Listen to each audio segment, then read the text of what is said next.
al terreno mismo de la percepción de marca, ¿ya? Eh, entonces, a ver, para efecto, digamos, de poder como colocar los primeros cimientos, digamos, de una marca, es extremadamente importante, digamos, que es como el gran estandarte, digamos,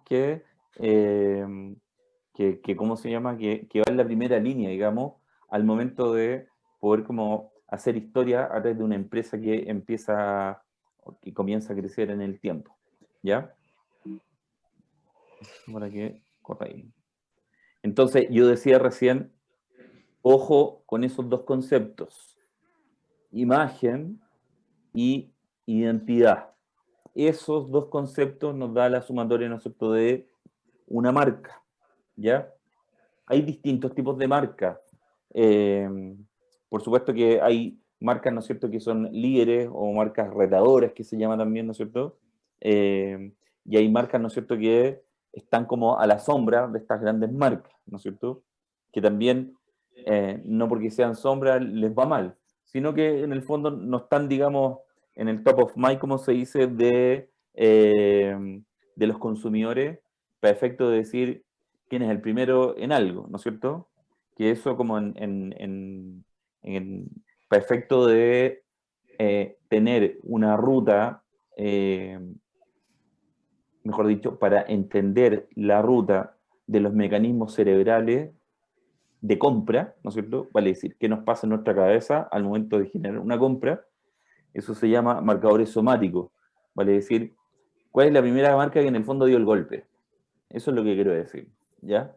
Y ahí coloco siempre como ejemplo algo que todos lo podemos entender y que es el caso de Copec. A ver si alguno de ustedes, por favor, como para que vamos también teniendo un pequeño feedback, ¿quién de ustedes me podría decir si recuerda cuál es el eslogan de Copec? Primero servicio. Perfecto, súper. ¿Quién fue? No tengo el... Esteban. Esteban, gracias Esteban. Exactamente, a eso me refiero con los marcadores somáticos, que yo hago la pregunta y lo responden inmediatamente. Y además, ese es un muy buen ejemplo, creo yo, y por eso lo coloco también, porque a eso me refiero cuando las marcas dan un primer golpe, ¿no es cierto? Y todas las que vengan detrás siempre van a quedar de alguna forma a la sombra, en mayor o menor medida. Entonces, como todos conocemos Copec, da lo mismo, digamos, si todos manejan o algunos no conducen, etcétera, etcétera. Pero todos de alguna forma, en nuestro rol de piloto o conductor o como copiloto, hemos tenido alguna oportunidad de pasar por uno de estos centros, de estos servicentros, ¿no es cierto? Y uno se cuestiona en el fondo, y aquí nos metemos ya como en lo medular, ¿eh? Y uno se cuestiona, a ver, por un lado uno podría decir, oye, hay que ser bien patudo para decir, ojo, yo soy el primero, ¿no es cierto? Cuando en realidad el mercado ha ido mutando, ¿no es cierto? A un mundo, o a un mercado, mejor dicho, donde en realidad, si una marca es primera en algo, quien debe decirlo es su público, es su comunidad, su target, su segmento, ¿no es cierto? Y a partir de ahí, uno podría como definir si efectivamente es primero o no. Pero también tiene un efecto que es súper respetable y es súper valorable por lo demás, que una marca se adueñe de ese concepto. ¿Y por qué razón? Justamente por lo que acaba de responder Esteban, porque es un eslogan que es tan potente al mismo tiempo, simple, pero que a la vez es comprobable. Porque eh, ustedes bien deben saber, ¿no es cierto?, que en los últimos años han pasado o han hecho intentos, por ejemplo, en este rubro de los servicentros, por ejemplo, o marcas de comercializadoras de combustible, que se han terminado yendo, digamos, porque Copec, para los que no saben, digamos, es una empresa nacional y por Chile han pasado empresas, digamos, del mismo rubro que han terminado, digamos, marchándose, ¿no es cierto? El caso de YPF, el caso ¿cómo se llama? Bueno, eso es mucho más antiguo. El caso de, ¿Perdón? ¿Alguien dijo algo? Terpel, eso, Terpel, estaba pensando en Terpel, justamente la del lobo rojo. Texaco, Sí, y la brasileña, ¿cómo se llama esta? Que todavía la quedan un par, Petrobras. pero por ahí quedan algunas todavía, en fin. Y Shell, bueno, que también ha ido de salida. Eh, pero ha sido como un vaivén, ¿no es cierto? Y Copec ha sido de alguna forma una marca, a propósito de lo que estamos hablando, que ha sido capaz de alguna manera de torearle al mercado, ¿no es cierto? A los grandes que han venido afuera, ¿no es cierto? Y ha sido capaz justamente de torearles y hacer de alguna forma una guerra súper leal, pero, ojo, comprobando, comprobando efectivamente que lo que dicen se cumple, ¿ya? Y la sensación probablemente que tenemos todos los que estamos acá es que cuando entramos a una bomba de servicio, efectivamente es así, ¿no es cierto? Uno encuentra los bomberos o las personas que te atienden impecables, vestidos con sus uniformes institucionales, las estaciones de servicio están siempre bien aseadas, el servicio en sí, ¿no es cierto?, es bastante bueno. Ellos no tenían hace poco un sistema eh, que era un sistema, ¿cómo se le llama? Un sistema de seguimiento oculto. No sé si precisamente es el nombre como de incógnita, ¿no es cierto? Donde llegaba gente, ¿no es cierto?, que trabajaba en esto, que está ligado como a agencias de marketing y que trabajan justamente como en la construcción de marca, y entraban en los autos, ¿no es cierto?, como cualquier cliente y comprobaban si efectivamente el servicio era así. O sea, tenían estandarizado, por ejemplo, si la persona o el bombero que te atendía saludaba, cómo te saludaba, ¿no es cierto? Cuánto se demoraba en atenderte, si te ofrecía limpiarte los vidrios, etcétera, etcétera.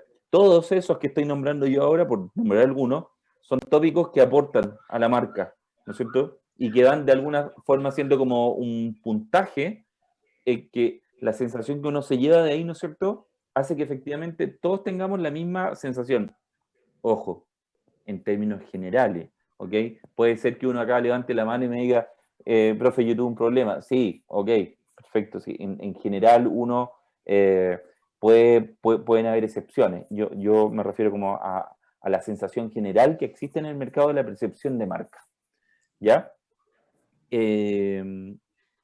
Entonces, por un lado, tenemos la imagen, ¿ya? ¿Y qué es lo que es la imagen en el fondo? Perdona, voy a bajar esto para... Ahora sí. La imagen de marca, entonces, ¿no es cierto?, es un concepto de percepción. Es la forma en que la organización es percibida por el entorno. Y aquí hay algo que es clave, perfecto, de este camino, que quienes están detrás de la construcción de marca tienen que ponerle ojo. Porque hablar de percepción es un tema súper complejo, es muy complejo hablar de las percepciones y cómo se construyen las percepciones en las personas. Eh, entonces, ¿por qué lo digo? Porque quien está detrás de la articulación y la construcción de la marca, normalmente cae en el error, ¿no es cierto?, de justamente proyectar una percepción de marca, pero desde lo personal.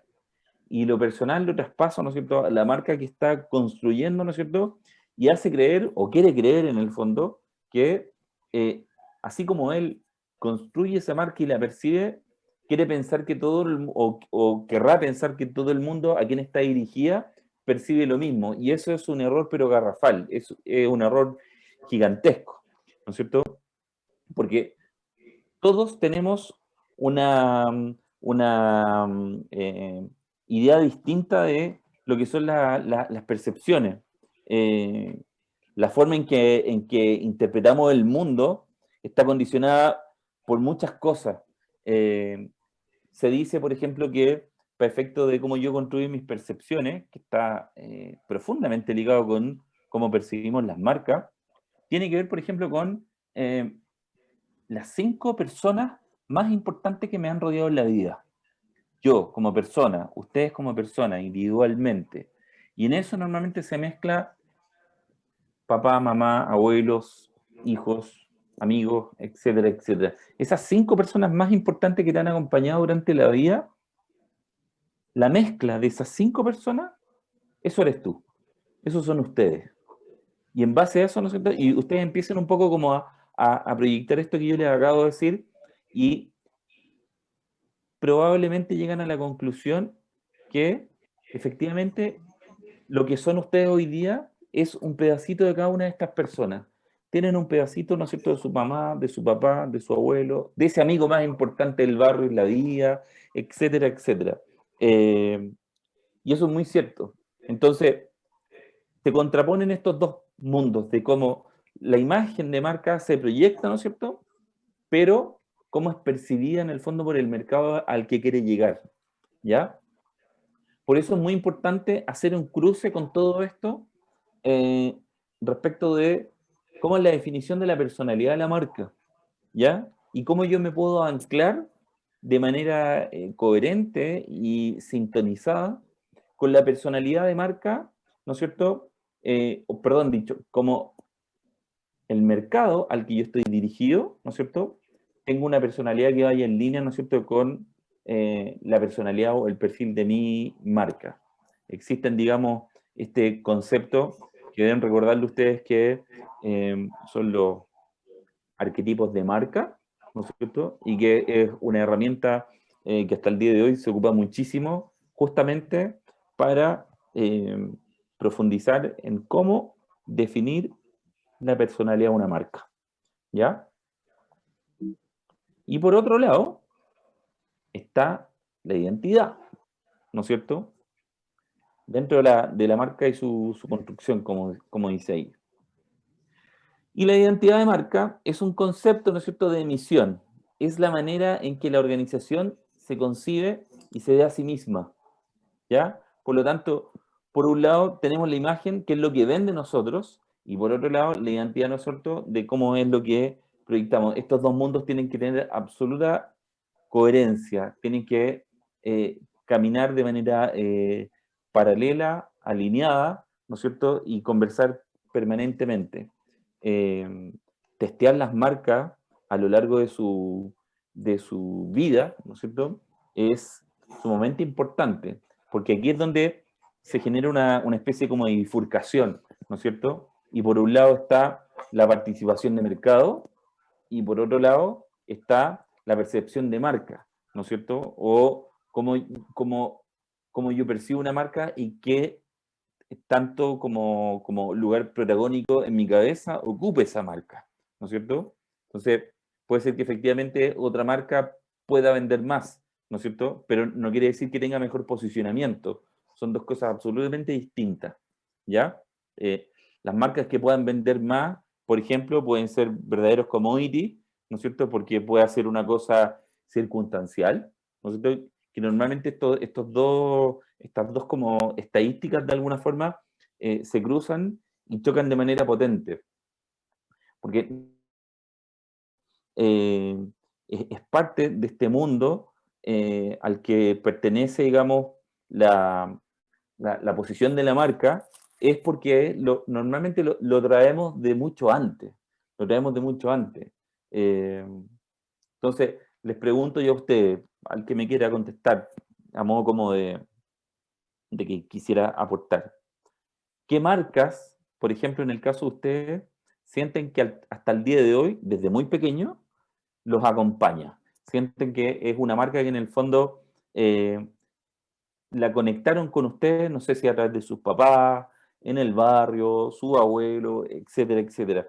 Puede ser tal vez que vieron de muy pequeño, no sé, un frasco de Nescafé en la mesa todos los días en su casa, por ejemplo, cuando Lo que eran pasa, chicos. profesor, con la Coca-Cola, ¿Ya? ¿Sí? como que normalmente, al menos en mi caso, la Coca-Cola siempre estuvo como los domingos en la mesa, entonces es como familiarizado el tomar Coca-Cola como en la familia. ¿Correcto? Correcto. ¿Ya? Ya.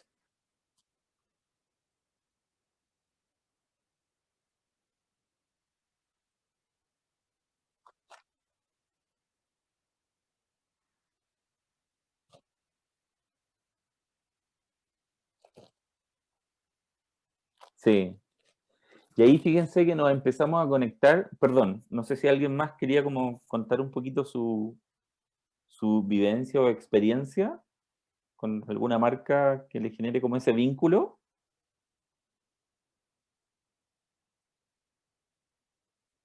Bueno, seguimos. Bueno, si alguien enseguida quiere como agregar algo, está perfecto igual.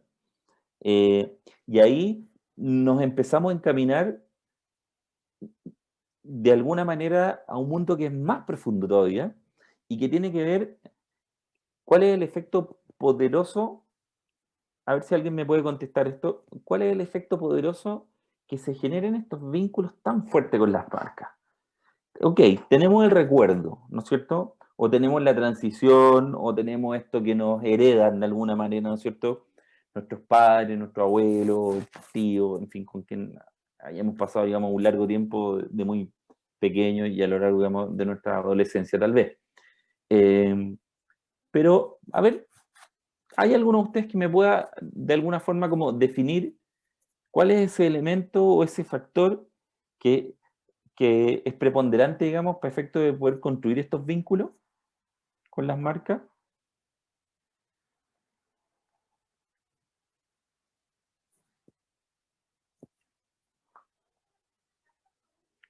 No importa que se equivoquen, justamente esta clase es para eso, para poder como despejar dudas, digamos.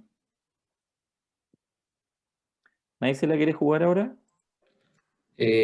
Para mí, los sentidos de pertenencia que logran las marcas a través de los insights es el ancla que finalmente se utiliza, donde como cliente nos sentimos representados y sentimos justamente que la marca nos acompaña y todo lo que vemos respecto de la comunicación somos nosotros. Queda en nuestro top of mind y nosotros sentimos que la comunicación que están dando lo hacen porque hay un target súper bien definido y en definitiva tiene una ventaja también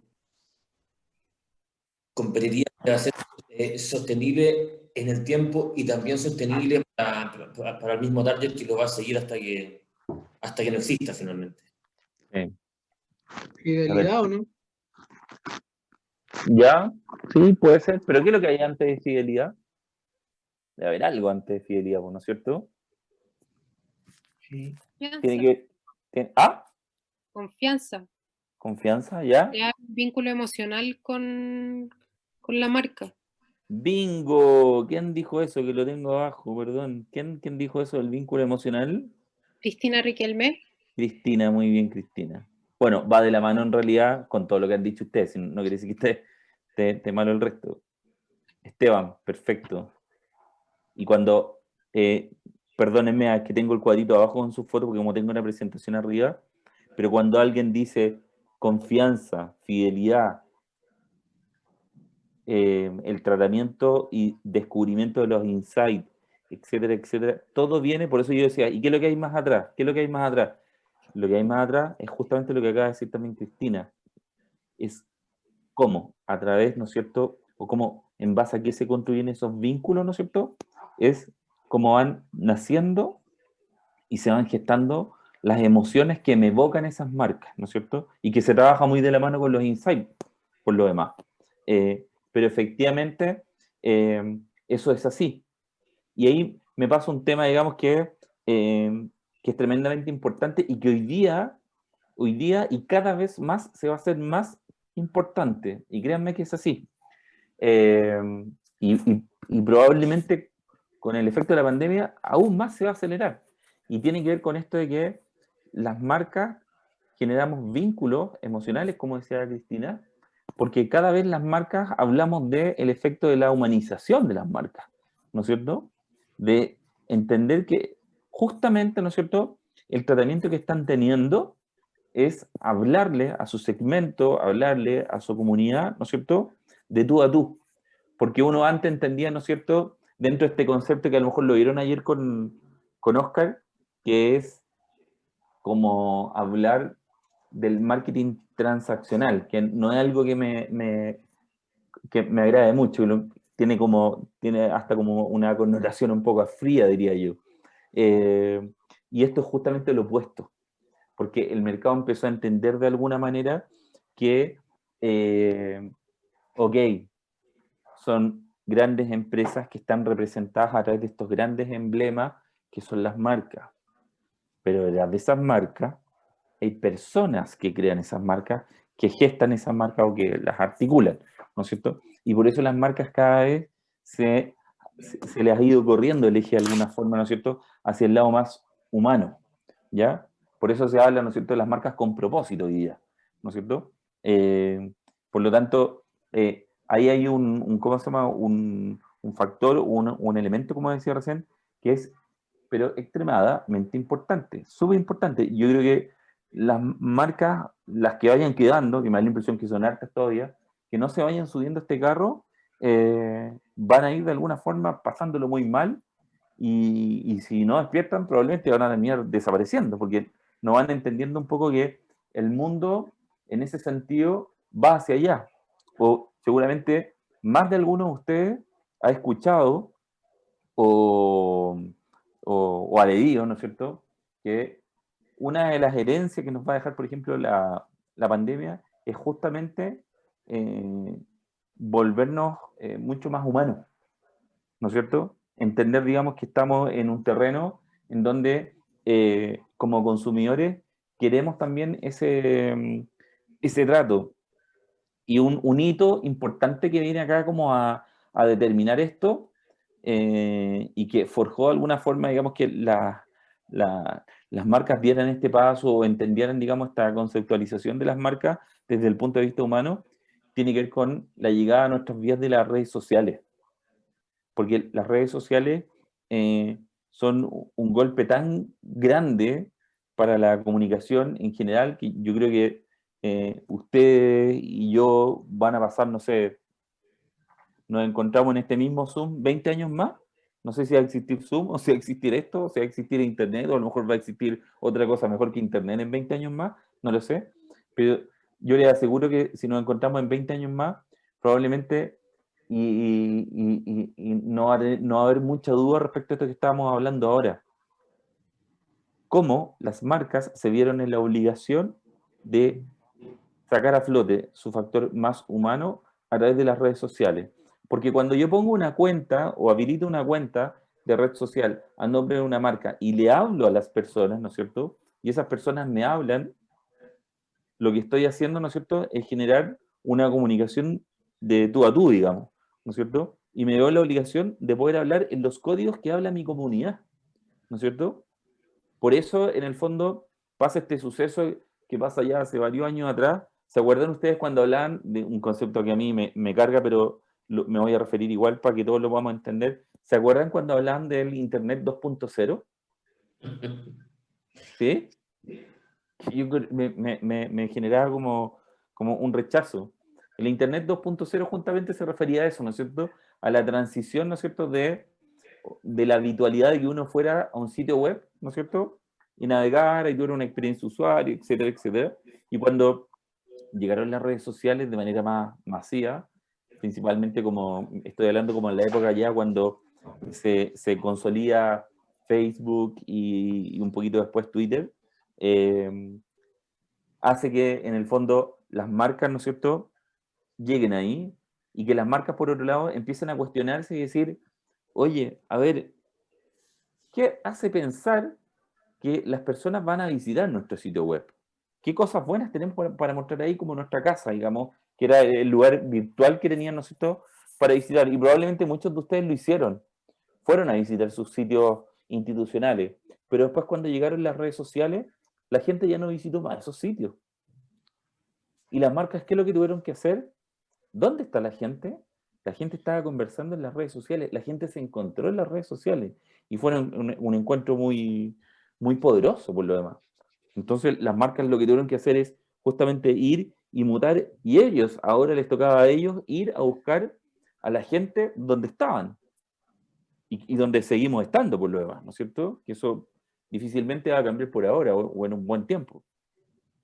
Entonces ahí justamente, ¿no es cierto?, se encuentra a las personas, puedo tener esa posibilidad, ojo, a través de este canal, ¿no es cierto?, de Internet precisamente me refiero, y de las redes sociales. Tengo la posibilidad, ¿no es cierto?, de poder, justamente poder empezar a crear comunidad desde el punto de vista más humano. Empiezo a entender qué cosas les gustan a esas personas y tengo la posibilidad de conversar de manera directa. Porque antes, cuando no teníamos redes sociales, los medios, principalmente los medios off, nos hablaban, pero era una comunicación súper fría, cortada, porque era como tener, ¿no es cierto?, un emisor y un receptor, y como que ahí se cortaba la comunicación, ¿no es cierto? La radio, la televisión, el cine, la prensa o la vía pública, etcétera, etcétera, despachaban un mensaje, uno como consumidor, ¿no es cierto?, recibía ese mensaje y ahí quedaba la comunicación, no trascendía más allá. En cambio, hoy día, ¿no es cierto?, cuando una marca decide tener un perfil o una presencia en una red social, es porque justamente va a ser y va a tener la capacidad de poder interactuar con esa comunidad que está haciendo crecer, ¿no es cierto? Porque le ha pasado a ustedes, por ejemplo, que encuentro que no hay nada, no hay un trabajo peor votado, digamos, que esa cuenta de una marca grande que crea una cuenta, su comunidad le habla y nadie responde después. ¿Le ha pasado eso a ustedes como usuario con alguna marca?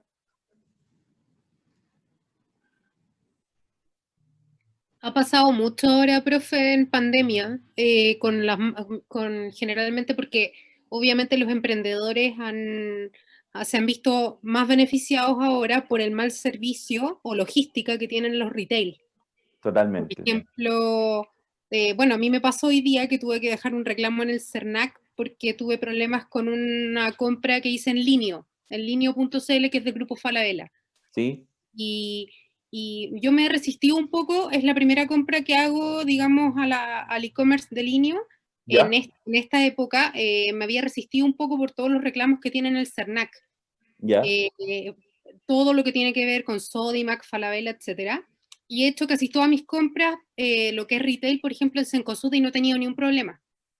Entonces, me molesta un poco cuando me dan excusa de que, oh, debido a la pandemia y todo esto, cuando la competencia directa, que es Cencosud, ha resuelto súper bien todos los problemas, ya sea París, Easy, toda la cadena. Entonces, me molesta un poco y de eso fue por lo que yo hice un reclamo al CERNAC, debido a eso, a ese punto. Entonces, yo creo que ahora en pandemia se ha visto un poco como el mal proceder de las cadenas grandes de retail y eso ha beneficiado a muchos emprendedores. Sí, sí. ¿Me siguen escuchando bien? Sí. Sí. Sí. Sí. Ya, perfecto. Profe, Sí, por ejemplo, yo, bueno, en verdad un grupo familiar, no estamos comprando básicamente en retail, sino que estamos gestionando todas las compras a través de Mercado Libre. bueno, Mercado Libre ha andado súper bien, ¿o Sí, Muy no? bien. por el tema de la cadena de la última milla. ¿Ya? Anda súper bien, súper bien. Yo necesitaba algo urgente, como son esas bombitas para sacar la parafina para la estufa, ¿Ya? y la compré y el otro día me llegó.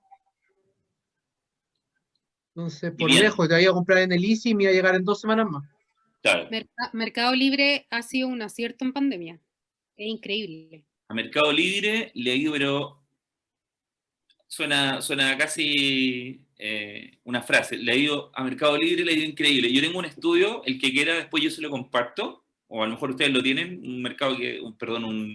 un estudio que se hizo, digamos, detrás del mesón, digamos, de cómo se gestó esta gran performance, por decirlo de alguna manera, de esa buena como percepción que tiene Mercado Libre hoy. Pero efectivamente son uno de los grandes ganadores en esta pasada. Porque lo que decía Cristina de esto del grupo Falabella, perdón, ellos probablemente son uno que vendría siendo como lo antagónico, ¿no? Vendría siendo como uno de los grandes perdedores, diría yo.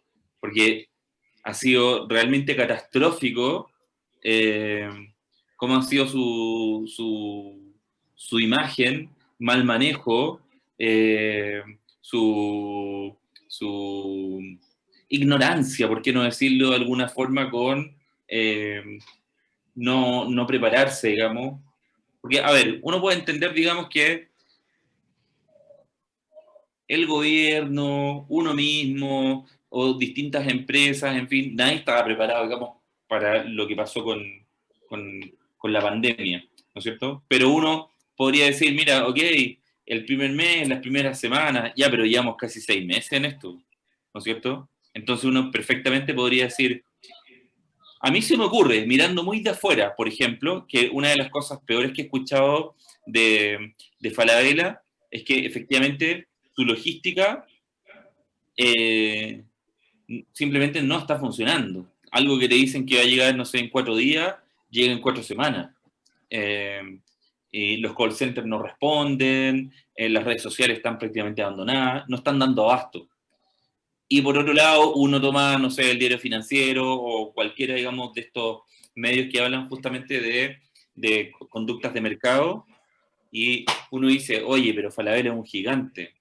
Y, te dicen, digamos, estos medios que las ventas en los lugares físicos han bajado un montón y que lo están pasando súper mal, en fin. Pero, por ejemplo, Javier recién decía que efectivamente el e-commerce, también a propósito de ganadores, ha tenido, digamos, una velocidad en términos de evolución y hizo que todo esto avanzara. Probablemente lo que teníamos proyectado, no sé, los próximos 4 o 5 años, lo avanzamos ahora en 6 meses, ¿no es cierto? Porque maduró muy rápido y porque nos vimos la obligación de que madurara. Entonces tú dices, ok, han dejado de ganar en el punto de venta, pero ¿cuánto han ganado y cuánto han recuperado a través de sus canales digitales? Entonces, si habitualmente, pensemos por un segundo que no tenemos pandemia, si habitualmente, no sé, tengo 10 personas, por dar cualquier número, tengo 10 personas ¿cómo se llama? En un call center, y me doy cuenta que toda la venta se vuelca, ¿no es cierto?, a canales digitales, bueno, pongo más gente ahí para reforzar, ¿no es cierto? Si tengo, no sé, 100 camiones de reparto, normalmente, y se va todo ahora a los canales digitales, bueno, pondré 200, no sé. O sea, para todo hay una curva de equilibrio. A eso me refiero. Pero efectivamente... Profe, y tengo otro peor que Falabella, que todos deben saberlo, BTR. Ah, claro, yo lo vi en carne propia. ¿Qué te pasó a ti? O sea, en realidad algo muy grave, no. Pero he visto la cantidad de reclamos, porque como sigo muy de cerca el tema como del e-commerce en general, he visto también que han habido un montón de denuncias porque BTR no daba abasto, nunca dimensionaron la cantidad de conexiones in-house que iban a tener, entonces no dieron abasto y hasta el día de hoy no han sabido resolverlo. Claro. Entonces, yo creo es que este tema complicado. igual es súper comunicacional, porque el otro día salieron a la luz pública, entre ahí, por decirlo de alguna forma, la empresa que más reclamos tenían de internet, y no era el BTR. Movistar tenía el doble de BTR. Entonces uno igual ahí se da cuenta de por qué pasa eso. O sea, se cuestiona de por qué BTR está tan cuestionado, siendo que BTR no es la empresa que ha tenido más problemas en conexiones y reclamos, que ha sido Movistar. En internet de casa. Sí, perfecto. Pero ahí debe haber un dato entre medio, creo yo, que... Perdón, se me ocurrió ¿cómo se llama? La presentación. Ahí debe haber un dato que tal vez nos falta respecto a eso que tú estabas hablando, porque la sensación general respecto a ese tipo de servicio, que lo que decía Cristina, es BTR. Yo honestamente desconocía lo de Movistar, por eso creo que a mí personalmente me falta un dato y algo me hace ruido y me da la sensación que en general a todos, porque yo no he escuchado de Movistar. ¿Cuál es la fuente de eso? No sé si la tiene o como... La voy a buscar, pero salió en el diario. De hecho, yo me sorprendí mucho. Me sorprendí mucho. ¿Qué pasa? De raro BTR. Sí, BTR se supone que...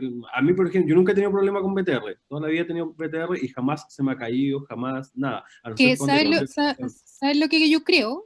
No, porque yo también concuerdo con el profe de que algo me falta como algún dato, porque no me calza, es porque BTR y Movistar abarca más que BTR, en el sentido de que perdón, BTR en el tema de la fibra óptica con el tema de internet en la casa. ¿Ya? BTR yo creo que lleva la delantera porque recién salió Movistar con su tema de la fibra óptica hace un par de meses quizá, debe tener a lo más un año de antigüedad el tema del internet como Movistar está hace casa. rato con fibra óptica. Sí, Movistar está No, hace es años. que mira, escucha, Hace lo que pasa es como que 5 BTR años. uno asocia con un producto de calidad, un producto que un servicio que te daba y las personas se cambiaban para BTR, preferían pagar un poco más por dar un servicio de mejor calidad. Y Sí. por eso la frustración ante lo que ha pasado, porque Movistar ya es común que todo el mundo sepa que hay problemas, que tiene, ¿entiendes? Ya, No, y lo otro es que Movistar todavía ahí no le llega mandé- a todos los sectores, como fibra Pero, óptica. pero yo tengo algo que decir, digamos, respecto a eso. Para mí, tanto Falabella como BTR, de alguna forma se pueden dar el lujo de tener esta caga que tienen hoy día. Porque finalmente, cuando se vuelva a la normalidad, van a seguir comprando igual en Falabella, van a seguir igual demandando, digamos, los productos o sea, digamos, de BTR, y si en efecto va a haber una baja ahora comunicacional importante, no sé si tanto de posicionamiento, pero sí a nivel de soporte, para mí va a ser fácil la recuperación para ellos, porque o sea, son tan masivos que finalmente uno se cambia el otro tiene una mala experiencia, se va para el otro, entonces, o sea, pienso yo que no es tan terrible hoy día. No sé qué Igual opinas. yo creo que después de la pandemia va a haber un antes y un después en el tema digital, en el sentido de que me ha pasado con varios clientes que quieren migrar a e-commerce por el tema de que se han dado cuenta de que les ayuda con el tema de las ventas y les sale mucho más rentable que tener una tienda física. Entonces van a querer potenciar el tema del e-commerce y la experiencia del delivery. Lo he vivido un poco de cerca ese tema con la gente que después de la pandemia o mientras que dura la pandemia no van a tener dinero para arrendar un lugar físico ni cubrir gastos fijos de alguna tienda física y les va a salir mucho más rentable gastar un poco más de una en un e-commerce pero Sí. mantenerlo en el tiempo. No sé si está de acuerdo, profe. O sea, yo estoy de acuerdo en la medida en que eso se cumple, fíjate, porque ayer hablaba con una alumna de una carrera. El caso era, por ejemplo, una tienda que está en Plaza Italia, en el barrio Italia, quiero decir, de productos frutos secos. Entonces también está en esta transición que dices tú, pero probablemente vamos a suponer que está en un buen escenario y tiene los recursos para habilitar el canal digital, ¿no es cierto? El tema es después cumplir con la logística, porque yo puedo tener un sitio, puedo tal vez tener un e-commerce súper bonito, bien construido, etcétera, etcétera, una interfase que está mutando también cada vez más a los teléfonos, ¿no es cierto? Etcétera, etcétera. Pero el tema es cumplir después, porque te digo, ustedes, no sé, la experiencia que tuviste tú en Lino para poder como comprar, la experiencia en sí misma para poder concretar la compra, ¿fue buena, fue mala, fue rápida? ¿Cómo fue? No, en general, en el momento de la compra, tuve una buena experiencia como de usuario, por decirlo así. Sí. Fue una compra rápida, no me demoré mucho, no tuve que hacer tantos clics, que para mí es lo ideal, entre menos clics mejor. Y concreté súper bien la compra. Me llegó el correo de confirmación, etcétera, y los problemas empezaron después, cuando llegó la fecha como en que tenía que llegarme el producto, no me llegó, entonces ahí fue cuando empezaron a fallar. No me llamaron, no me escribieron, tuve que yo estar llamando todos los días, y después de que yo llamaba me llegaba un correo como de ellos avisándome la situación de mi producto. Y eso me comenzó a molestar. Sí. Como que yo tuviera que buscarlos a ellos, siendo que ellos tenían que darme a mí una explicación sobre el tema. Y ahí es Exacto. cuando la experiencia mía como usuario empezó a caerme mal y hasta el día de hoy fue el último reclamo que hice y hoy se me hizo el reembolso, por decirlo así, del dinero. Ya. Pero yo quería el producto, entonces igual no quedé conforme y quedé con una mala experiencia de comprar ahí y no, por lo menos lo que quede de pandemia, no pienso volver a comprar en línea en la página, digamos. Ya. Oye, y eso sí, ese problema lo tienen toda la empresa, porque yo, por ejemplo, me cambié de casa hace poquito, vendí muchas cosas y compré algunas cosas nuevas para no hacer el cambio y el camión y todo el show, ¿Ya?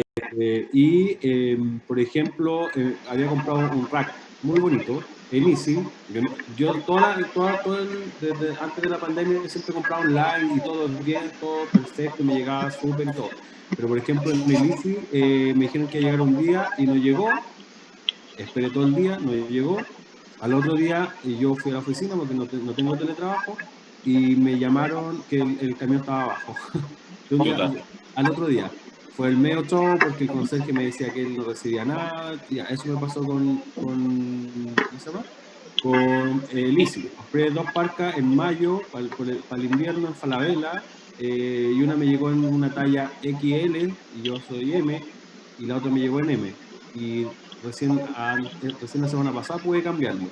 Pero igual yo entiendo que es porque hoy en día estamos pasando una pandemia donde todo el mundo está comprando online porque queramos o no reconocer, todo el mundo está comprando. O sea, las compras no se han detenido. Claro. Entonces, es también por contexto de pandemia, o sea, Sí. no estaban preparados, no han dado abasto, no se siguen preparando aún como corresponde, pero antes, cuando yo compraba el año pasado o antes del año pasado, era todo perfecto, o sea, de hecho te ahorrabas de andar tú levantando las cuestiones, hasta la cama, el refri, la tele, lo compráis todo incluso ropa, o sea, no teníais la necesidad de ir a probar una ropa a una tienda. Sí, Pero hoy profesor. en día, yo creo que mientras esté la pandemia, va a ser complejo porque no dan abasto y la gente sigue comprando y ahora con el 10% van a seguir comprando, entonces, porque la gente ahora ya tiene plata también, entonces igual van a seguir colapsando y no creo que bueno, yo trabajé en una empresa de e-commerce hace años ya, antes de meterme a este rubro, y es complejo porque hay muchas empresas que no son ellos los que, a no ser que sea una pyme, que vaya a entregar tú, casi el dueño que te va a entregar la compra. Cuando Claro. son empresas más grandes, tienen una empresa externa y esa empresa externa generalmente trabaja con 3 o 4 o 5 empresas más, entonces ahí es donde se va produciendo como esa como mala gestión y de hecho a mí el chico de Lisi me dijo, y aparte la cuestión de la compra de Lisi tuve que devolverla porque me llegó quebrado, entonces no me sirvió, tuvieron que ir a buscarla, hacer una nota de crédito, todo el show. Y el chico de Lisi me decía, pucha, yo no tengo nada que ver ahí porque nosotros somos una empresa externa.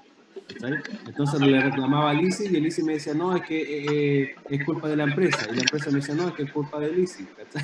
Entonces, y ese es el gran problema, que finalmente la empresa trabaja con empresas externas para hacer la entrega de los productos que uno compra por online. Profesor, Total. disculpe, Profe, que sí, profe René, profe, ¿Mariana? sí, Mariana. ¿Mariana?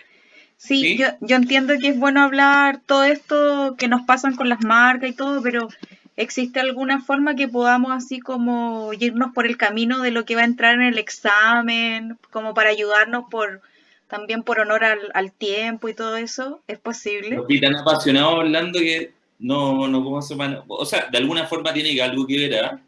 Sí, Porque pero sí, es cierto. la idea es como sumergirnos en lo que vamos a hacer en el examen, porque igual todos tenemos nuestros propios, ¿cómo se llama? Las cosas que hacer y nosotros tratamos de que sea óptimo el tiempo que tenemos para disponer de todo esto. O sea, no lo digo de pesada. No, está Solo- bien, está Ah, bien, está bien. profe, ¿Sí? Profe, por favor, para que nos vaya bien. antes de que siga, envié por el chat de acá de Zoom lo que hablamos de los gráficos de reclamo y todo eso, por si alguien lo necesita, lo quiere ver y todo eso.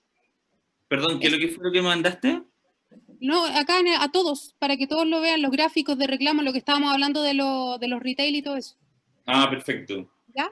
Para que Ya. siga ahora, profe. Ok. Mariana, en todo caso, no, sí, está súper bien, digamos, la observación, muy bien. Pero de alguna forma no está tan descalzado, porque, si bien es cierto, las marcas tienen vaivenes, ¿ok? Y esto, claro, probablemente lo de la pandemia es un poco más profundo, un poco más radical, pero tiene que ver justamente con lo que dice esta lámina, que estamos viviendo siempre, de alguna manera, una experiencia constante, y esa experiencia hace justamente lo que uno construye en su cabeza, ¿no es cierto? Que es el concepto, esta percepción de marca que uno tiene, ¿ya? Si es cierto, detrás hay una imagen, ¿no es cierto?, que es el logo, ¿no es cierto? Pero se hace a partir de la experiencia, que es una experiencia un poco más más potente lo que estamos viviendo, pero al fin y al cabo es una experiencia. ¿Qué es construir entonces desde cero y una marca y con visión empresarial, como para seguir avanzando? Crear una marca, ¿no es cierto? Deme un segundo. Ahí sí. Tengo este guatito acá.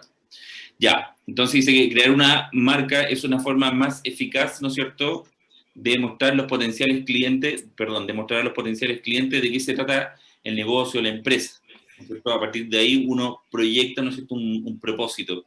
La marca se refleja, ¿no es cierto?, visualmente a través de un logotipo, elementos de diseño de la compañía, así como también las palabras que aplican, ¿no es cierto?, a su frase emblemática, más bien conocida como eslogan. Entendiendo también que esto va de la mano con que marketing, para efecto específicamente de hablar de branding propiamente tal, es la intención que viene detrás. Ahí es cuando pierde fuerza decir que marketing es publicidad, marketing es comunicación, marketing es, no sé, números aplicados, ¿no es cierto?, a la cuantificación del negocio. No. Marketing es justamente lo que viene mucho antes de eso, ¿no es cierto? Es lo que intenciona el crear, digamos, una empresa, es crear, digamos, la fuerza que está detrás de esa marca, la fuerza que en el fondo se proyecta con esta intención de vincularse con una comunidad en particular, ¿ya?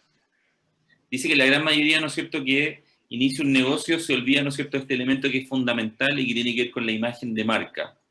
Las preocupaciones referentes, ¿no es cierto?, a distintos trámites de la negociación, ¿no es cierto?, entrevistas, análisis, posibles rentas, etcétera, etcétera, dan lugar, ¿no es cierto?, para establecer, ¿no es cierto?, el negocio y hacer ver, ¿no es cierto?, que la creación de marca puede ser como algo secundario, algo que se pueda como ver de manera incluso paralela, cosa que no es así. El factor de la marca es algo extremadamente importante. ¿Ya? La perspectiva global, entonces, tiene que ver, ¿no es cierto?, con el análisis, si lo hacemos desde afuera, que es en el fondo lo que ven los clientes. A eso me refería yo recién, ¿ya? Es como nos perciben en el fondo.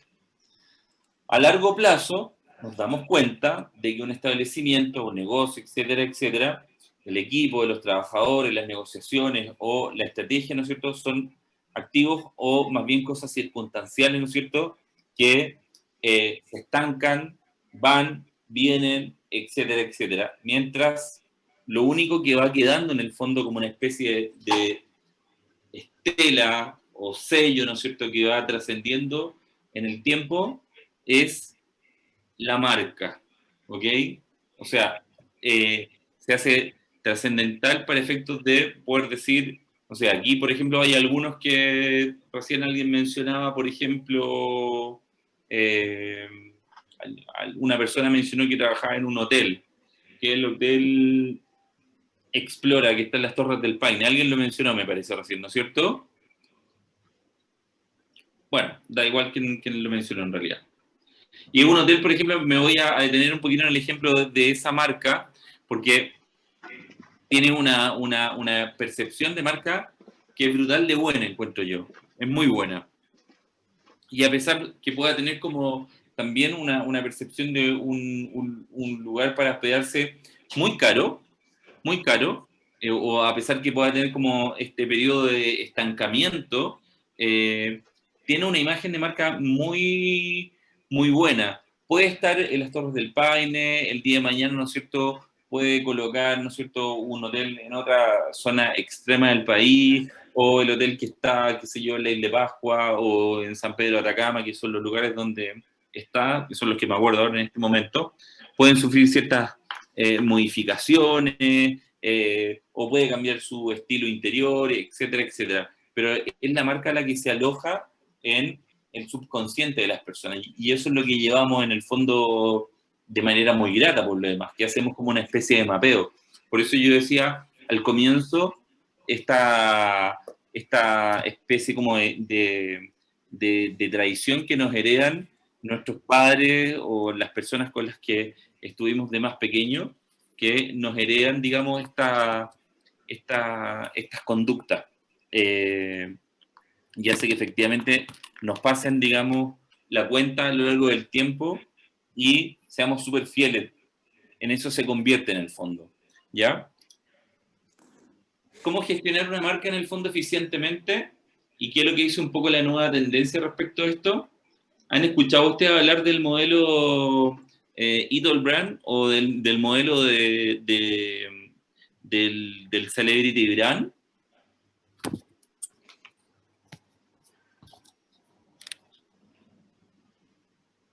Yo no, por lo menos. Bueno, que en el fondo es como haciendo como un paralelo de qué es lo que significa ser en el fondo leal a una marca. Cuando yo mencionaba recién esto de el marketing transaccional, ¿no es cierto?, que buscaba en el fondo solamente vender algo, y a través de esta transacción, efectivamente yo puedo tener algo en el mercado que ofrezco o responder a una demanda determinada, ¿no es cierto? Me pagan por eso y ahí se acaba la relación.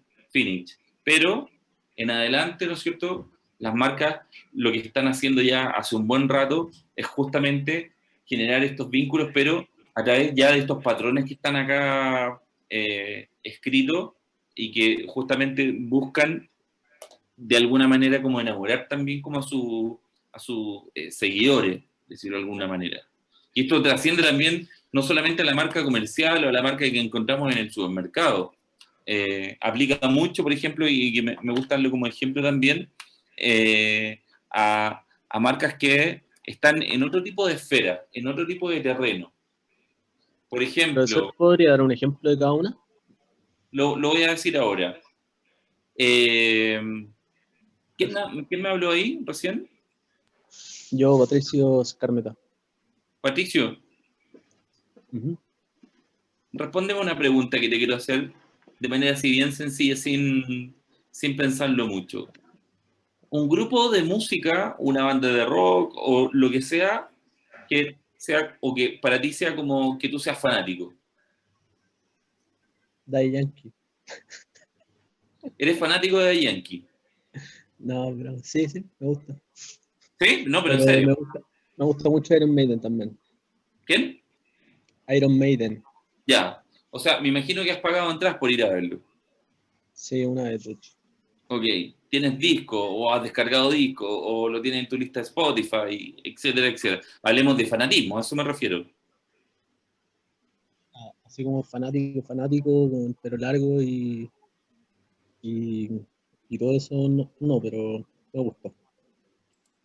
Ya, bueno, pero hablemos, digamos, vamos a suponer que fans. A eso me refiero, que para las personas, las marcas, hoy día, ¿no es cierto?, cuando las marcas lo hacen bien, están en esa esfera, tienen esa cualidad, ¿no es cierto? Entonces decimos si la banda de rock que acabas de mencionar tiene ese nivel de fanatismo tuyo, uno también se hace también fans de las marcas, ¿ok? Entonces existe por un lado el lado tradicional de las marcas, que es el lado izquierdo de la pantalla de ustedes, ¿ya? Y por otro lado están las marcas célebres, que es el lado derecho, ¿ya? Entonces dice, en la primera línea nos vamos a ir una por una, ¿no es cierto? Dice que una marca tradicional es parte del mercado y tiene consumidores, ¿ya? Que es una relación bastante fría. Y por otro lado, ¿no es cierto?, las marcas, ¿no es cierto?, una marca célebre no está en un mercado, sino que está en un gran escenario, o sea, tiene como una especie como de ovación, ¿ya?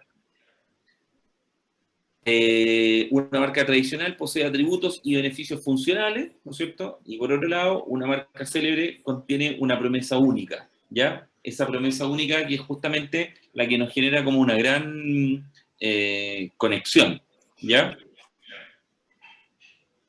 Tengo aquí, no, Esteban no está. Deme un segundo para poder tomar una referencia. ¿Profe? ¿Sí? Una marca celebrity sería Nike. Por ejemplo, mira, lo que quiero decir en el fondo es... Pero es igual estar en el mercado, pues, profesor.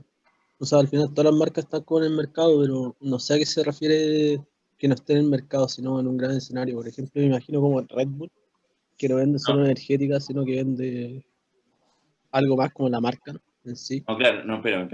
Es que a lo mejor o me expliqué mal o se entiende mal. Obviamente todas las marcas están en el mercado porque necesitan estar en el mercado y porque son parte del mercado. Si no, no serían una marca. Si no, no tendrían un negocio, no tendrían una razón de ser, ¿no es cierto? De alguna forma hace una analogía. Efectivamente están todas en un mercado, pero en un mercado, ¿no es cierto? En un gran mercado donde conviven todas estas marcas, hay algunas que destacan por sobre otras, ¿no es cierto? Y en este caso, ¿no es cierto? Una marca, ¿no es cierto?, que pueda como destacar preponderantemente es una que a través de su promesa, ¿no es cierto?, se instala, ¿no es cierto?, en un gran escenario, como dice acá, en un sitial, ¿no es cierto?, que la hace muy distinta. A eso se refiere con esto de un escenario, ¿no es cierto? Entonces, cuando tú me dices Nike, evidente. Red Bull, también. O sea, hablemos de las grandes marcas. Cuando digo grandes marcas, ¿no es cierto?, porque son marcas que efectivamente han marcado hitos, ¿no es cierto?, y que tienen una forma de comunicarse muy distinta. Y efectivamente, si uno las pudiera transformar, o si le diéramos vida a esa marca, ¿no es cierto?, y se transformara, por ejemplo, en un cantante de rock, pudiera hacerlo perfectamente. Puede tener fans, ¿no es cierto?, que están dispuestos, ¿no es cierto?, a hacer cosas por esas marcas. Pongamos dos ejemplos más simples todavía y que aplican parejo, digamos, para esto que estamos revisando ahora. Puede ser, por ejemplo, tradicional Entel y célebre WOM. Entel y WOM, sí, por ahí funciona. Como que yo dijera, por ejemplo, iPhone y... ¿Alguno de ustedes usó BlackBerry alguna vez? Sí, Sí, ¿Sí también. usaron BlackBerry? Ya, era muy buena. era muy bueno. ¿Y por qué se fue de Chile? Era muy bueno. Porque se lo No comió solo de Chile, Apple. pudo llegar a la innovación que se estaba demandando en ese minuto. ¿Cómo, perdón? No logró innovar al punto de la demanda del consumidor. Ahí estamos. Los adaptó. El mundo de BlackBerry tenía atributos y beneficios funcionales. Beneficios funcionales, exactamente. ¿No es cierto? ¿Y qué pasó cuando llega iPhone de manera masiva, ¿no es cierto? Y se arman estos dos grandes planetas, ¿no es cierto? Que son los iPhoneistas y los BlackBerryistas, ¿no es cierto? Y los BlackBerryistas empezaron a hacerlos menos. Es porque iPhone Creó necesidades nuevas. entiende, más que crear necesidades nuevas, que yo creo que también tiene algo de eso, entiende otra cosa que es muy distinta, que se mete en el mundo más como le da una lectura más antropológica a la marca y al comportamiento de sus consumidores. Por ejemplo, Yo siento que una de las cosas que innovó iPhone fue que lo personalizado que era. Que tú te entregaba una muy buena experiencia al consumidor. O sea, podías hacer todo dentro de. El creador se enfocó en que la persona pudiera tener todo. Por eso iPhone tiene la galería de calendario, tiene la agenda, tiene la cámara, tiene el juego de filtro. Eso. Pero eso también entrega algunos otros celulares. Lo que pasa es que él creó como un estilo iPhone, vivía un estilo al modo Apple. Pero es que son los primeros, pues son los pioneros. Sí. La sombra. no, pero mira, espérame, es que ahí hay un cruce de opiniones que es rico, es constructivo, etcétera, etcétera, pero hay algo que está detrás y que tiene que ver en el fondo, porque alguien decía por ahí, Valeria Parece decía que creó todo, calendario, galería de fotos, en fin, ya, perfecto. Pero en el mundo Android, eso también existe. No, pero a lo que yo voy es que lo hizo personalizado, hizo un sistema operativo para que el usuario, la experiencia de ese celular no se encontrara en ningún otro celular. Entonces al final limitaba al consumidor para adaptarse a eso. ¿Sabes por qué? Y tú pegaste en el clavo con algo ahí. Cuando tú dices que hizo algo que tal vez nunca nadie había hecho. Y lo que hizo en el fondo lo que hizo iPhone en el fondo fue uno de los primeros, si no el primero, en hacer estudios antropológicos del comportamiento del consumidor. Les voy a dar un ejemplo, a lo mejor algunos de ustedes lo saben. ¿Cómo se llama la letra original que usa iPhone en su interfaz, en su apariencia? ¿Cuál es la letra que usa? ¿Cuál es la tipografía? Por ahí hay un diseñador gráfico, me parece, o alguien que... La de del nombre, la que desarrolló Bill Jobs, ¿no? La que desarrolló para el sistema operativo que quería hacer como un Word al final. Sí, ya, pero esa tipografía tiene un nombre que es súper común, o que la conocemos en un PowerPoint o en un Word como helvética, ¿no es cierto? O que tiene la apariencia de la helvética, ¿no es cierto? La famosa helvética. Cuando tú te entras al iPhone, ¿no es cierto? Y te encuentras con la letra, esa letra que es tan simple, y uno dice, uy, esta letra es súper simple, porque esa letra está ahí, no por casualidad. Claro. Si nos vamos más al fondo, ustedes saben que el tatita Jobs alcanzó a ir unos meses a la universidad y que después lo dejó abandonado. Uno de los cursos optativos que tomó fue justamente de literatura y tipografía. Y entendió que a través de experimentos y de experimentos que están ligados como a electroencefalograma, descubrió en el fondo que la letra que más le gusta al cerebro humano es la helvética. Por eso no está de casualidad ahí. ¿Te fijas? Entonces, ojo, esto fue hace muchos años.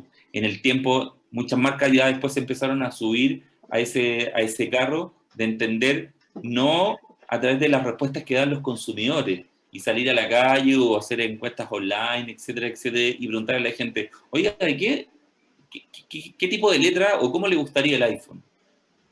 No. Se metió directamente en el cerebro de las personas. Ustedes saben que existe un lado inconsciente que es como el gran decidor de las cosas que hacemos, ¿no es cierto? Funcionamos en piloto automático buena parte de nuestra vida, en general. El 90% de las decisiones que tomamos no nos damos cuenta. Creemos que nos damos cuenta, pero no nos damos cuenta. ¿Ok? Entonces ahí está la respuesta a eso que decías tú, Valeria. Hizo todo, como dices tú, lo hizo más fácil. Lo hizo más fácil porque al cerebro le gusta así.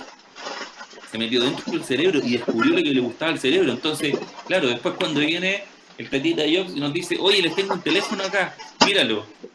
Y el cerebro decía, me gusta este teléfono. Y es porque tiene que ver, digamos, con la forma y los mecanismos, digamos, de cómo tomamos decisiones y las rutas más rápidas. Es como decir, por ejemplo, que al cerebro humano le gusta leer en imágenes, más que leer, digamos, lectura misma, ¿no es cierto? Nos gusta leer en imágenes. Nos aburrimos con mucha lectura a efecto, digamos, de poder como informarnos de algo, ¿ya? Bueno, voy a seguir acá.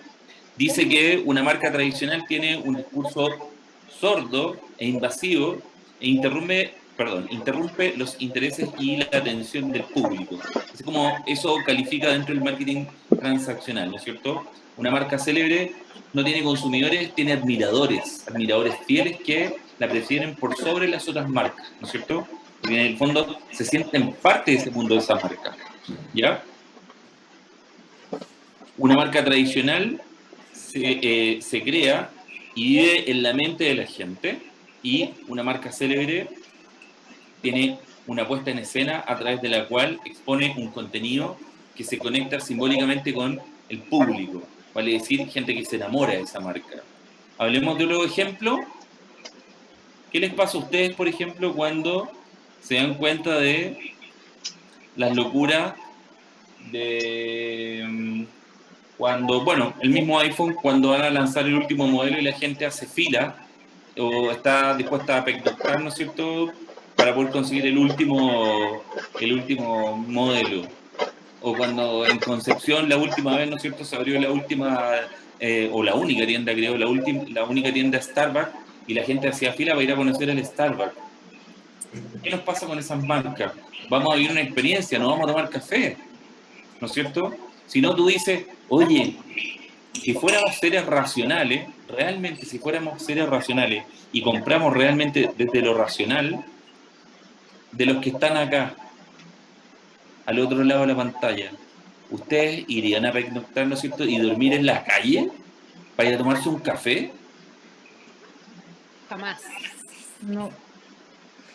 No, para nada. Pero ahí tú te das cuenta que efectivamente la relación que tenemos con estas marcas, que yo estoy haciendo este paralelo ahora, es, y ustedes se van a reír probablemente, pero es así, es una verdadera relación de amor que tenemos con las marcas. Les voy a hacer una pregunta ahora. ¿Cuántas veces ustedes han entrado al supermercado o a un mall y después van de vuelta a su casa y llegan a su casa y dicen, ¿y por qué me compré esto? O mira la plata que me gasté. ¿Sí o no? Toda vez que voy. Eso sí ha pasado.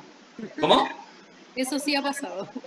Pero obviamente, porque somos seres emocionales, no nos damos cuenta de las cosas que hacemos. Entonces tú dices, después miras, no sé, el estado de cuenta de la tarjeta de crédito, o miras el carro, como lo pasaste al otro lado de la caja y no sé, por una o tres cosas y saliste con un carro lleno de cosas que no necesitabas. ¿No es cierto? O cuando fuiste al mall y le compraste esa cartera o esos zapatos, en fin. Mira, entonces termino de hacer el paralelo. Cuando ustedes antes, no sé si alguno de los que está acá son casados o tienen pololo, tienen pareja, etcétera, etcétera. En una relación, cuando hay amor, también uno hace locuras, así, entre comillas, locuras por amor, ¿no es cierto?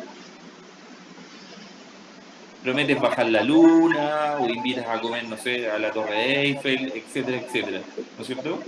Y te gastas una fortuna, ¿por qué? Por una locura de amor, ¿no es cierto? Con las marcas pasa exactamente lo mismo, chicos, es exactamente lo mismo. Y todos estos ejemplos que yo les estoy dando ahora corresponden justamente a estos estados de locura que no nos damos cuenta, ¿no es cierto? Y que nos llevan, ¿no es cierto?, justamente a este consumo impulsivo, ¿no es cierto?, que está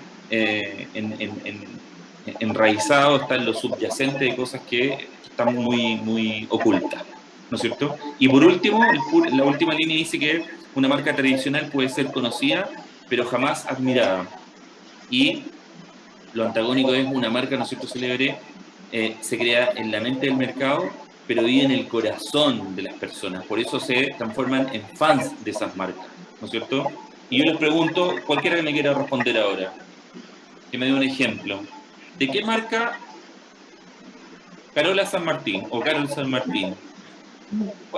¿De qué marca tú eres fanática? Hablemos con honestidad, sí, pues. Sí, que no sé no sé mucho de marca. A ver. Samsung. Samsung. Sí.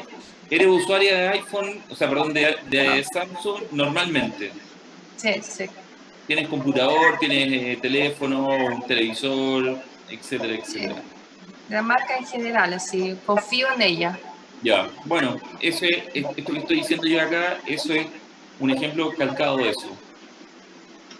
Esteban, ¿vale? ¿Alguien quiere decir o declarar así abiertamente un fanatismo que tenga por una marca?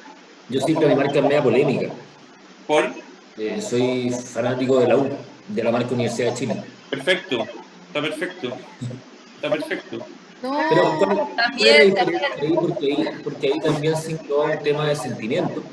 O sea, Pero en todas las marcas hay sentimientos. pero como que esto siento que es como mayor. Porque tu fanatismo es mayor. Lo que yo estoy hablando acá es lo mismo. Mira, ¿qué te pasa, por ejemplo, cuando viene, no sé, esto llevémoslo al ejemplo que hablaba recién del escenario? Cuando viene, no sé,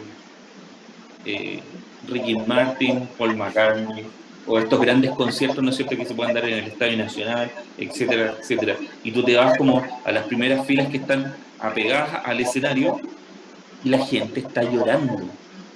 La gente está llorando por un show. Y tú dices, pero si estas personas, esa persona que está arriba cantando es una persona de carne y hueso igual que tú, no te conoce. ¿Por qué tú lloras por ella?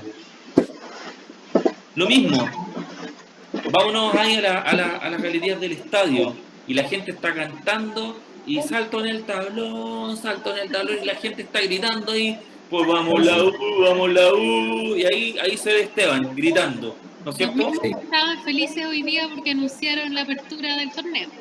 Así es. Exactamente. Y ahí está Esteban saltando, ¿no es cierto? Y gritando las canciones de la U porque tiene un sentimiento. Una locura. El mismo sentimiento que hace que la gente gaste un platano, ¿no es cierto? Podría tomarse un café que vale 5 lucas al Starbucks y que a la vuelta, ¿no es cierto?, puede pagar 1.000 pesos, es lo mismo, es un sentimiento. El iPhone es un sentimiento, Nike, y así hay una fila interminable de marcas que por lo demás, tú dices, eso que han hecho es aplaudible, porque lo han hecho increíble, han hecho que la gente esté embobada de sus marcas, que se enamore efectivamente, ¿no es cierto? Y la marca de la U, en este caso que tú declaras, Esteban, es un conjunto de cosas, es su historia, sus ídolos, el sentimiento, porque probablemente te digo, si la U fuera un equipo extraordinario como es, ¿no es cierto? Pero si no tuviera esa barra que está ahí, ¿no es cierto? Probablemente no sería lo mismo el equipo, no tendría ese mismo espíritu, no crecería ese sentimiento. Entonces, a eso me refiero cuando las marcas crean un ecosistema, crean un mundo en torno, ¿no es cierto?, a esta imagen. Lo que uno ve, claro, es un logo, pero detrás de un logo, si tú te pones a profundizar, hay varias capas. Hay varias capas que tienen que ver, digamos, con un sinfín de cosas. ¿No es cierto? Y aquí, como para ir cerrando ya, se me alargó un poco la cosa. La construcción gráfica de la marca dice que se habla como de lo gráfico, pero lo sonoro, ¿no es cierto? Con los nombres marcarios. Son más que textos, más que palabras, ¿no es cierto? Es mucho más que un sentimiento, ¿no es cierto, Esteban? Una pasión. Exacto. Corresponde a sonidos dotados de ciertas condiciones sensibles, muy semejantes a las de una marca visual, vale decir, cómo suena la marca, ¿no es cierto? También me suena potente lo visual, ¿ya? Efectivamente, el nombre de la marca participa de las mismas características que su forma gráfica. Debe ser original, sencilla, recordatoria, estética, directa e instantánea. Por eso es súper importante que si ustedes tienen un emprendimiento, van a tener un emprendimiento, o saben de alguien que va a tener uno, ¿no es cierto? Y fíjense en los nombres de las grandes marcas y cómo las han construido. Los nombres son así. Simple, corto, que se entienda rápido, ¿no es cierto? Que sea pegadizo, ¿no es cierto? Que sea como atrapador, ¿ya? La construcción gráfica de una marca, entonces, los colores de las marcas también identifican, ¿no es cierto? Y se definen por los colores que ayudarán, ¿no es cierto?, a tejer buenas historias, dejando huellas, ¿no es cierto?, y pudiendo trascender en el tiempo, ¿ya? Y eso está más que claro. Piensen ustedes como lo cada vez más sencillo que son ¿cómo se llama?, las marcas. Sin ir más lejos, uno de los ejemplos que más hemos tocado acá. ¿Ustedes se acuerdan cómo era el primer logo de Apple?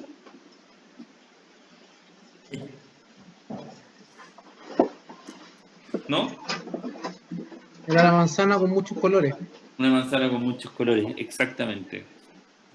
¿Y qué fue lo que le pidió el tatita yo a su diseñador, al diseñador de la agencia, cuando le pidió que creara el logo? ¿El animalismo? No.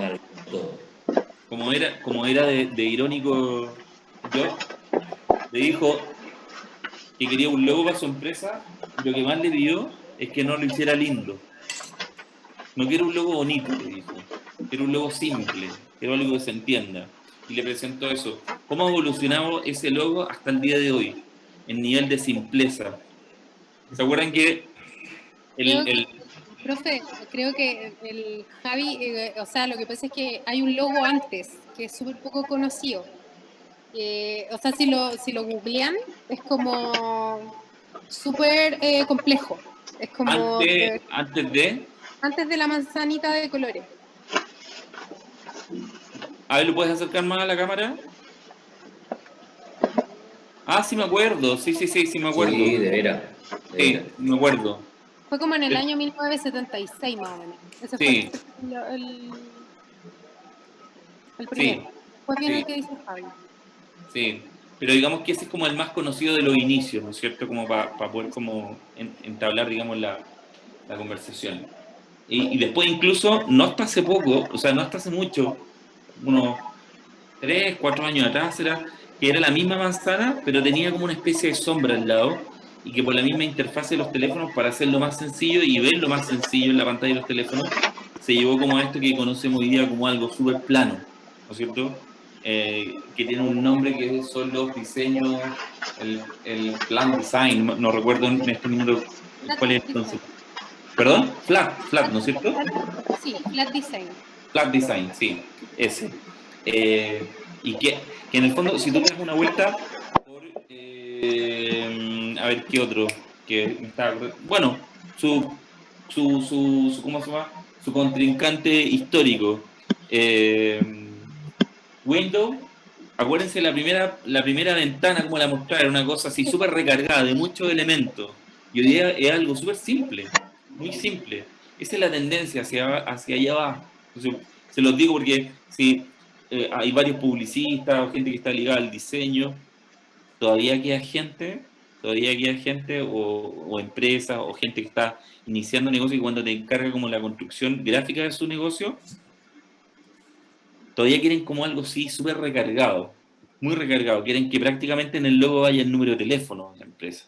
Entonces como que es algo muy, muy, muy habitual. Así como que piensan que mientras más cosas les coloca, es mejor. Y todo lo contrario. ¿Ya? Entonces dice que la construcción gráfica de una marca quiere evocar las emociones que quiere evocar, qué tonos se usan en la industria, cuáles son los valores de la marca, qué colores usa la competencia, los colores que están en consonancia, ¿no es cierto?, con el mensaje de la marca, ¿no es cierto? Tenemos como ¿cómo se llama? Una cierta como coherencia respecto de cómo se deben comportar las marcas en función de la personalidad que yo defino. ¿Se han fijado, por ejemplo, que cuando entran a... ¿se han fijado que cuando entran, por ejemplo, a la góndola de los vinos en el supermercado, las etiquetas de los vinos son todas iguales de fome? Y tienen como ese corte así como todas súper formales y todas como con colores medio oscuros y con letras así medio rimbombantes. ¿Se han fijado? O sea, pero últimamente hay varios cambios respecto a eso. O sea, a poco se están atreviendo algunos. Un día va a aparecer una botella llena de colores y cosas así. No me extrañaría que eso sucediera. Ya existe. ¿En serio? Mejor todo. La Viewbell se llama la Viewbell, es un cuadro básicamente pintado en una botella. Perdón, ¿quién dijo eso? Yo, Javier. Javier, súper, yo no la conozco. Fantástico me parece. Pero yo me refiero como a la generalidad, ¿no es cierto? Que uno tiene esta como idea, ¿no es cierto? Que efectivamente que es como súper general. Estandarizada. Exacto, que tú entras al pasillo del supermercado y el 95% de las etiquetas de los vinos son así, ¿no es cierto? Claro. Y es porque, ojo, lo que dice acá es que tiene que ir en consonancia con la industria. Perfecto, ok. Porque también se junta con una cuestión que tiene que ver y que es muy importante en la cultura en donde tú quieras como impactar con ese producto, impactar con esa marca. Y si el mercado local se comporta de esa manera y a través de distintos estudios, está comprobado que a la gente de ese país, de esa localidad, etcétera, etcétera, esa es la tendencia, eso es lo que acepta, ese es el lenguaje que se modula, esos son los códigos, bueno, hay que tratar de adaptarse. Y si no, está la actitud, ¿no es cierto?, del redactor, que es el que quiere ser el primero en algo, que es lo que hablábamos al comienzo, ¿ya? Y tiene que ver justamente con irrumpir de alguna manera, ¿no es cierto?, con una propuesta distinta, que tiene un riesgo súper alto, pero que en la pasada también puede tener una ganancia pero extraordinaria. Porque efectivamente yo puedo decir, yo quiero ser distinto, como el ejemplo que colocó recién, perdón, no te estoy viendo acá, no me recuerdo del nombre de la persona que... Bueno, da igual, que habló justamente que hay una botella muy distinta, ¿no es cierto? Ah, yo. Ya. Bueno, efectivamente se puede. Y de eso, muchachos, de eso también se trata el marketing, que ahí está como lo bonito de este trabajo, que es un trabajo desafiante permanentemente, de apostar permanentemente, de mezclar el concepto de la creatividad, pero bajado a un mercado, ¿no es cierto?, en donde uno tiene pleno conocimiento de cómo te lee tu mercado, ¿no es cierto?, de cómo te percibe, ¿ya? Que es la diferencia que existía no hace mucho, sobre todo como en el terreno ya netamente como de la publicidad, que a lo mejor aquí algunos publicistas me van a entender, que esto ha ido cambiando en el último tiempo y qué bueno que haya cambiando. Oye, yo conocí a harto publicista que ganaba premios y que tus piezas eran súper buenas. Fantástico, fantástico que ganes premios. Fantástico que la gente hable de tu trabajo. Fantástico que te vayas a Cannes. Pero la pregunta más importante y la que tiene la razón de ser es: ¿y vende o no vende? Porque en definitiva yo puedo decir, sí, mira, soy súper creativo, soy súper loco, ya, fantástico, ok, pero ¿vende o no vende? A eso me refiero con lo que mencionaba recién, como que se había desprendido la creatividad de la estrategia, y eso es lo que hoy día como que ha vuelto de alguna forma, o más que ha vuelto, como que ya como que maduró eso, y en el fondo se entendió o conversó de una manera más profunda clientes y agencias, y se ponen de acuerdo en el fondo en decir, ok, perfecto, puedes ganar premios, puedes ser extraordinariamente creativo, pero tu creatividad aporta al modelo de negocio, ¿vende o no vende? Porque, ojo, el que crea que la publicidad está hecha para otra cosa, mejor que se dedique a hacer otra cosa, ¿no es cierto? Porque efectivamente yo puedo ser extraordinariamente creativo, pero si no aporta al modelo de negocio, no sirve. En el fondo lo que quiero decir, si esa creatividad, ¿no es cierto?, como valor muy importante que es, ¿no es cierto?, no se ancla o no conversa con la estrategia de la marca, no sirve. Simplemente no sirve. ¿Ok? Ustedes bien deben saber que hoy día vivimos en una época, o mejor dicho, en la era de los datos, ¿no es cierto? Hay varios que están ligados como al marketing digital acá. Todo se puede medir hoy día, absolutamente todo, ¿no es cierto? Y por lo tanto, ahí tenemos un factor que es muy importante para las marcas y en general para todos los negocios, y que tiene que ver con la evidencia. A través de los datos yo puedo evidenciar la eficiencia de un proceso, en este caso comercial, o un modelo comercial, o una apuesta comercial, ¿no es cierto? Por eso el marketing, en ese sentido, es un trabajo que, para el que cree que en algún minuto el plan de marketing ligado a la estrategia de marketing tiene una fecha en donde caduca, falso, absolutamente falso. Eso nunca termina. El marketing es un trabajo permanente. ¿Ya? Ok, bueno, aquí puse esto como modo de ejemplo para que pudieran como tener una referencia, digamos, de alguna diferencia de los logos, que esto es como más bien como dentro del marketing, es casi como cultura general, para tener esa diferencia, el tema de los colores también, que si bien a veces uno lo hace así como a la pasada, pero es tremendamente importante, que va ligado justamente con lo que mencionaba yo recién, que tiene que ver con el tema de los códigos culturales, ¿ya?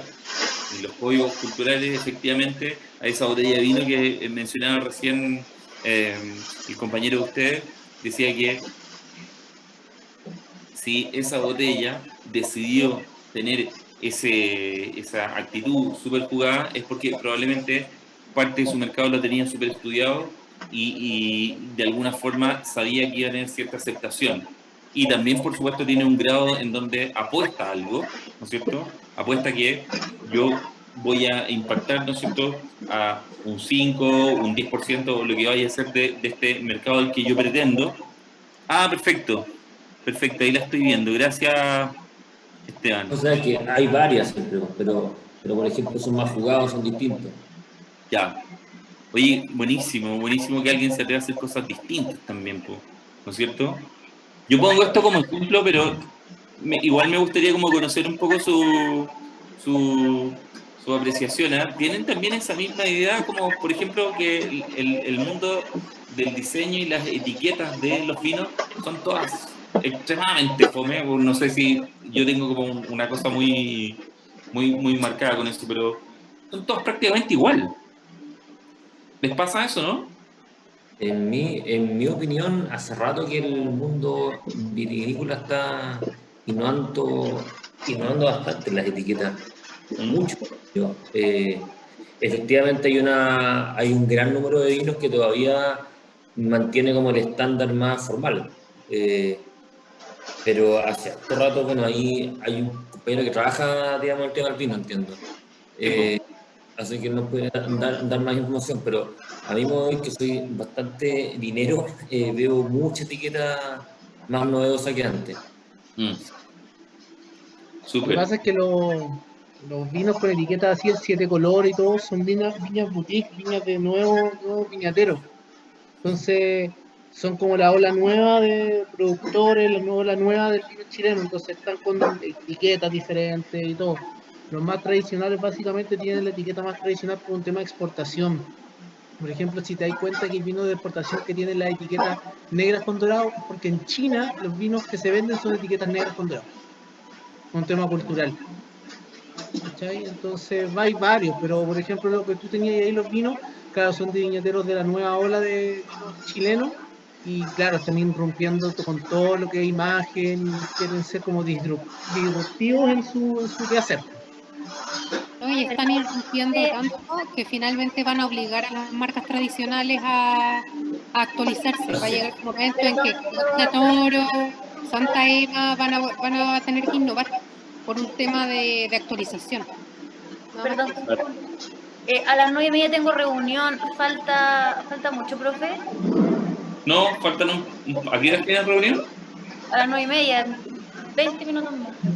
No, o sea, esto, yo tenía entendido que era un módulo que se acaba a las 8:15. ¿O no? ¿Sí? Sí, hace rato que nos pasamos. Yo soy así, pero me pongo...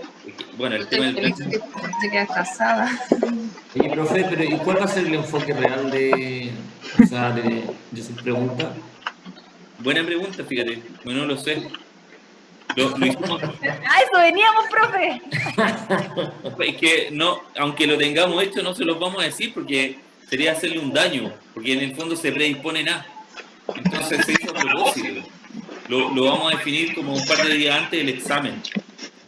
Entonces, no, porque imagínate, si hubiese estado listo ahora y yo te digo, mira, sí, va a ser un caso de la pandemia. Chuta. No, pero o sea, pero un enfoque un poquito más, o sea, donde hay que enfocar. Claro, enfóquense en el posicionamiento de marca.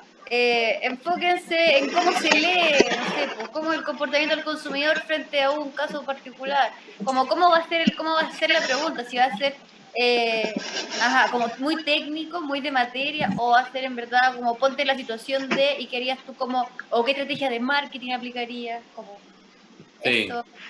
Bueno, ayer nos quedó claro que el otro profesor nos dijo que era un caso con 4 preguntas. ¿Eso sigue siendo así? Sí, pues no, así que hay una estructura. Ahora, lo que vaya a haber dentro de esas preguntas, claro, eso no está definido todavía. Pero claramente es de aplicación. ¿Ah? Pero claramente es de aplicación. Sí, Felipe, no te había visto. Ahí apareciste, Felipe. ¿Cómo estás? Aquí andamos. Al único que conozco, digamos, de un grupo que había sido alumno mío en algún momento. Sí, porque piensa que es un proceso súper especial. O sea, cuando se da un examen de título de manera remota, ¿te fijas? Entonces tiene que tener un tratamiento distinto que también a nosotros nos ha hecho como ponerle cabeza de manera diferente también, ¿ya?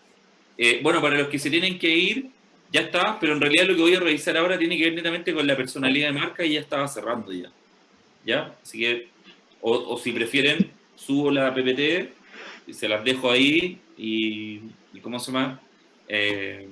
Ustedes le dan un vistazo, pero el grueso ya lo pasé, ¿ya? Que era como, ¿ya? ¿Hay alguna duda, algo? ¿Algún comentario? Sí, profesor, habla Mariana. ¿Ya? Sí, quería preguntarle si en el momento de responder, ¿cómo le gusta a usted la respuesta? ¿Que nos basemos en algún tipo de concepto de los que usted mencionó, pero no significa que seamos tan textual, pero le gusta eso así como más de concepto referente a lo que usted tiene ahí? ¿O que cada uno haga su bajada y lo implante en la respuesta? Y que sea Mira, una respuesta concisa, corta, que... mira, más que cómo me gusten las respuestas a mí, yo creo que una forma como objetiva de poder como plantearse frente a un examen de título son dos cosas. Una es que uno nota, digamos, cuando un alumno tiene manejo de los conceptos, ¿ya? O sea, hay que tener, digamos, dominio de los conceptos. Ojo, no es aprenderse la materia de memoria porque eso no es la idea. No, claro que Y no. lo otro que es muy importante es como el grado de interpretación que ustedes le puedan dar, digamos, a los contenidos en relación de una situación específica o de un caso específico que vayan a tener que desarrollar, por ejemplo, porque sería muy irresponsable en mi parte decirte, a mí me gustan las respuestas así, porque claramente también estaría dando una pauta, ¿te fijas? ¿Y Y cuál es el problema? ¿Y cuál es el problema en dar una pauta? Si es un examen donde nosotros tenemos que saber a qué parte dirigirnos, si no nos está dando las preguntas ni las respuestas, solamente nos está indicando cómo hacer o cómo ejercer en ese minuto de la forma más correcta y que para nosotros sea beneficiosa y exitosa en sí y podamos saltar esta última valla que nos falta, porque cada uno también tiene su parte de estrés y eso también, como los profesores tienen que ser como más empáticos ante toda la situación y tratar de fomentar que nosotros podamos lograr el objetivo de terminar esto, que es lo que todos queremos. Sí, concuerdo contigo, Mariana. Está bien. Mira, lo que decía recién, son dos cosas súper claras.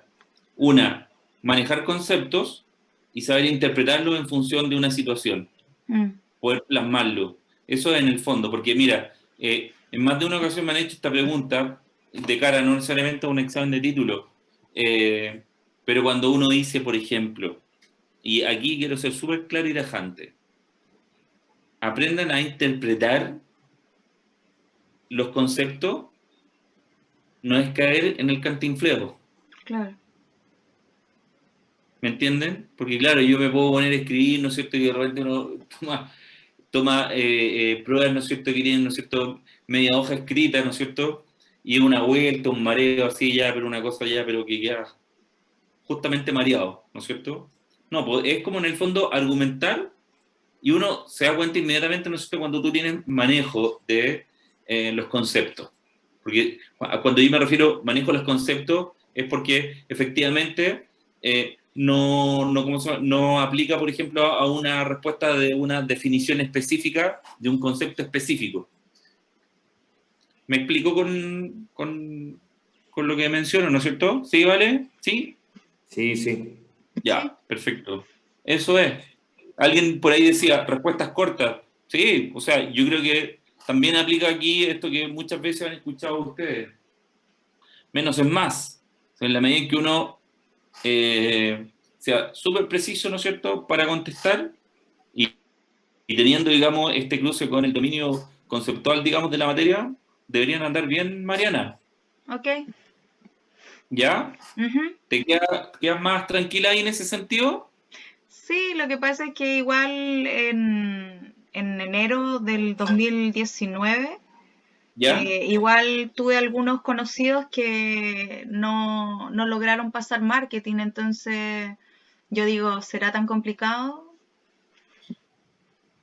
No creo, O sea, pero probablemente es complicado para el que no se prepara. bueno, como todo. Claro, pero, ¿cómo se llama? Pero si están preparados, no.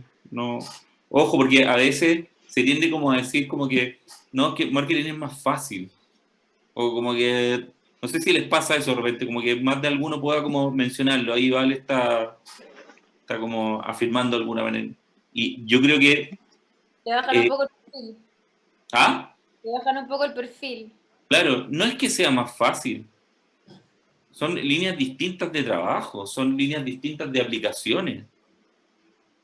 Entonces, como yo creo que no aplica decir algo así.